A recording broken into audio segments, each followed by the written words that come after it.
ନାଇଁ ନାଇଁ, ଶାସ୍ତ୍ର ପୋଥି ପୁରାଣ ପଢ଼ିବାକୁ ବେଳ କାହିଁ? ଆଉ ଯଦି ପଢ଼ିଲେ ଆମେ ସେଥିରୁ କ'ଣଟା ମିଳିବ, କ'ଣଟା ପାଇବା? ଆମେ ତ ସେତିକି ସଦ ଜ୍ଞାନ ଜାଣିନେ, ସେତିକି ସଦ ବୁଦ୍ଧି ନାହିଁ ଆମର, ସଦ ଗୁରୁ ନାହାନ୍ତି ତାହାକୁ ବୁଝେଇବାକୁ।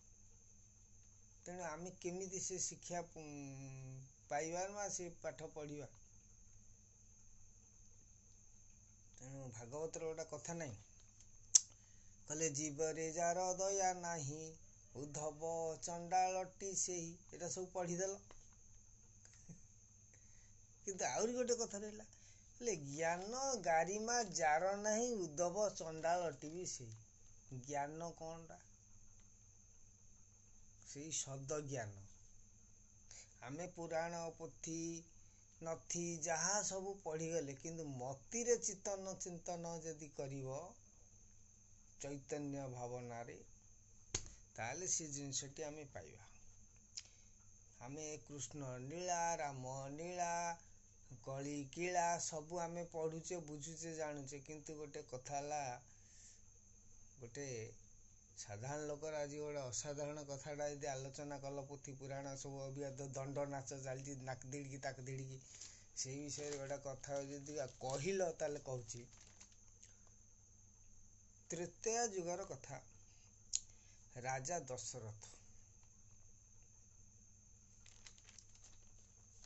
ସେ ଜଣକୁ ମାରିଥିଲେ, ଅଭିଶାପ ପାଇଥିଲେ, ପୋଥି ପୁରାଣରେ ଲେଖା ରହିଲା। ହଁ, ଶ୍ରବଣ କୁମାରକୁ ମାରିଥିଲେ।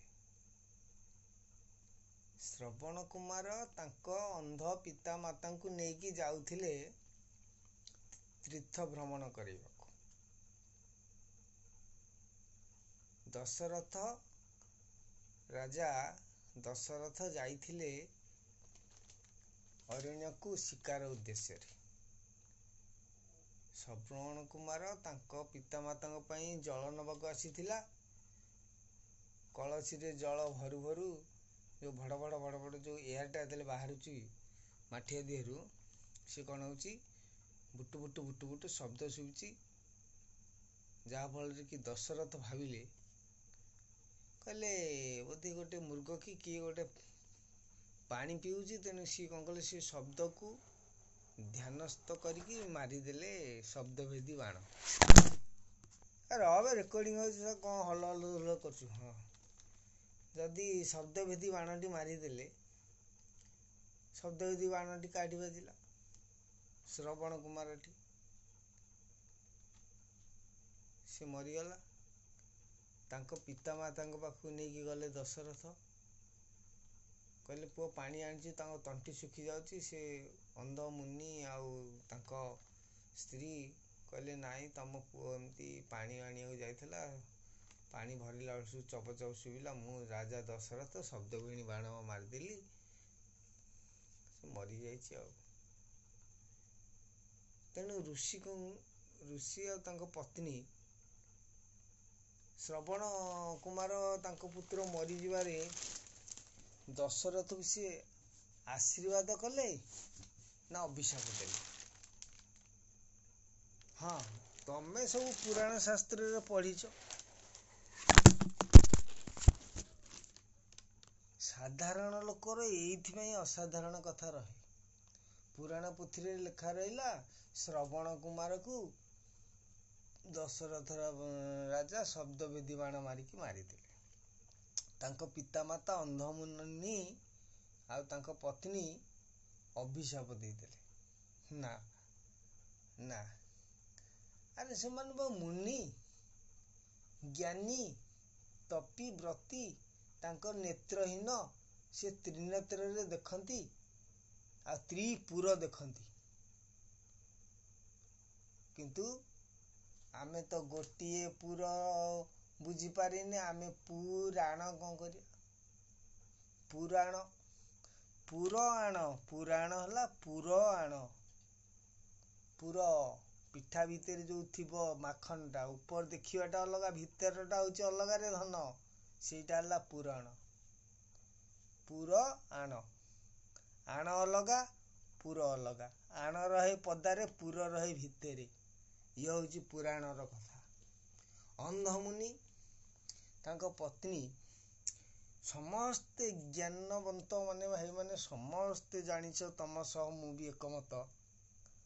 ସିଏ କହିବା କଥା କଣ, ପୋଥିରେ ଲେଖା ହେବା କଥା କଣ ନା ଅଭିଶାପ ଦେଇଥିଲେ। ଅଭିଶାପ ନୁହଁ, ମୁନି ଲୋକ ଆଶୀର୍ବାଦ ଦେଲେ। କଣ ଆଶୀର୍ବାଦ ଦେଲେ ନା, ରେ ଦଶରଥ, ଆମେ ଶୋଷରେ ତୃଷାରେ ଆମେ ଆତୁର ହେଉଛୁ, ଆମ ତଣ୍ଟି ଶୁଖି ଯାଉଛି, ଆମ ପୁତ୍ରକୁ ତୁ ମାରିଦେଲୁ। ସେଇଭଳି ଏମିତି ଆସିବ, ତୋର ବି ଗୋଟେ ଦିନ ଆସିବ ନା, ତୋ ପୁତ୍ରଙ୍କ ମାନଙ୍କର ମୁଖ ଦର୍ଶନ କରିପାରିବୁନୁ। ତୁ ପୁତ୍ରକୁ ମାନେ ଭାବି ଭାବିକା ମରିଯିବୁ। ଆମେ ବି ଯେମିତି ଆଜି ପ୍ରାଣ ଛାଡୁଛୁ। କିନ୍ତୁ ରାଜା ଦଶରଥ ହଉଛନ୍ତି ବନ୍ଧ୍ୟା ସ୍ୱରୂପ କହିଲେ ଚଳେ। ତାଙ୍କର ପିଲାପିଲି ହବାର ନାହିଁ। ପୋଥି ପୁରାଣ କଥା ଅଲଗା ରହିଯାଇଛି। ତେଣୁ ମୁନି ଯେତେବେଳେ ଯୋଉ ଅଭିଶାପଟି ଦେଲେ, ସେ ଅଭିଶାପଟା ତାଙ୍କର ଅଭିଶାପ ନୁହଁ, ତାଙ୍କର ସେଇଟା ହେଇଗଲା କଣ ନା ଆଶୀର୍ବାଦ। ଦଶରଥ ରାଜା ବୀର୍ଯ୍ୟହୀନ ଥିଲେ, ତାଙ୍କର ସନ୍ତାନ ସନ୍ତତି କିଛି ହବାର ନାହିଁ ଚାନ୍ସ। ଆହୁରି ଗୋଟେ କଥା, ତ୍ରେତୟା ଯୁଗ ରାବଣ, ଆମେ ଟିକେ ଚେତନରେ ଟିକେ ଚିନ୍ତା କରିବା ଦରକାର। ଦଶରଥ ରାଜା ଯଦି ଶବ୍ଦ ଭେଦି ବାଣ ମାରନ୍ତି, ଶବ୍ଦଟା ଯୋଉଠି ହବ ସେଠି ବାଜିବ ନା ନାଇଁ ଆଉ କୋଉଠି ବାଜିବ? ଯଦି ଶବ୍ଦ ଭେଦି ବାଣ ମାରିଲେ, ଶବ୍ଦ ତ କଲା ମାଠିଆ। ଯଦି ଶ୍ରବଣ କୁମାର ପାଣି ବୁଡୁଥିଲେ ତାଙ୍କ ହାତରେ ବାଜିଥାନ୍ତା, ତାଙ୍କ ଛାତି ଭେଦ କଲା କେମିତି?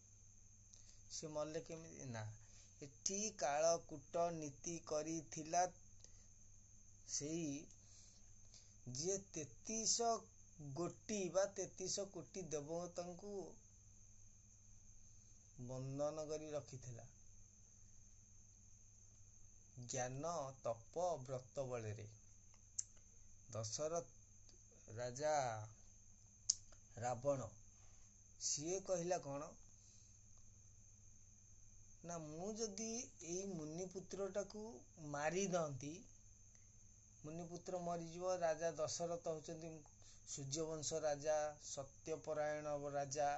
ନିଶ୍ଚୟ ସେ ପୁତ୍ରକୁ ନେଇକି ତାଙ୍କ ପିତା ମାତାଙ୍କ ପାଖରେ ପହଞ୍ଚିବ। ସେ ବୁଢା ବୁଢୀ ଦି ଜଣ ଅନ୍ଧ ମୁନି, ସେ ଅଭିଶାପ ଦେଇଦେବେ, ଶଳାଟି ମରିଯିବ। ସାଧାରଣ ଲୋକ, ଅସାଧାରଣ କଥା। ଦଶରଥ ରାଜା ମରିଗଲା ପରେ ତାଙ୍କଠୁ ଯୋଉ ପୁତ୍ର ସନ୍ତାନ ସୃଷ୍ଟି ହେଇଥାନ୍ତେ, ସିଏ ମତେ ମାରିଥାନ୍ତେ, ସିଏ ଆଉ ମାରିପାରିବେ ନାହିଁ। ମାନେ ପ୍ରଭୁ ଶ୍ରୀରାମ ଜନ୍ମ ହବାର ନାହିଁ କି ଦଶରଥ ରାଜା ବଞ୍ଚିଲେ ତାଙ୍କର ପୁତ୍ର ହବ। ତେଣୁ ଶ୍ରବଣ କୁମାରକୁ ମାୟାରେ ସିଏ ରାବଣ ମାରିଦେଲା। ଯାହାଫଳରେ କି ମୁନି ଯୋଉ ଅଭିଶାପ ବୋଲି କହୁଛୁ ଆମେ, ସେ ଅଭିଶାପ ନୁହଁ, ଆଶୀର୍ବାଦ ପ୍ରଦାୟ ହୋଇଗଲା। ଯେମିତି ଯମ ପାଖରୁ ସାବିତ୍ରୀ ବର ନେଇଥିଲା,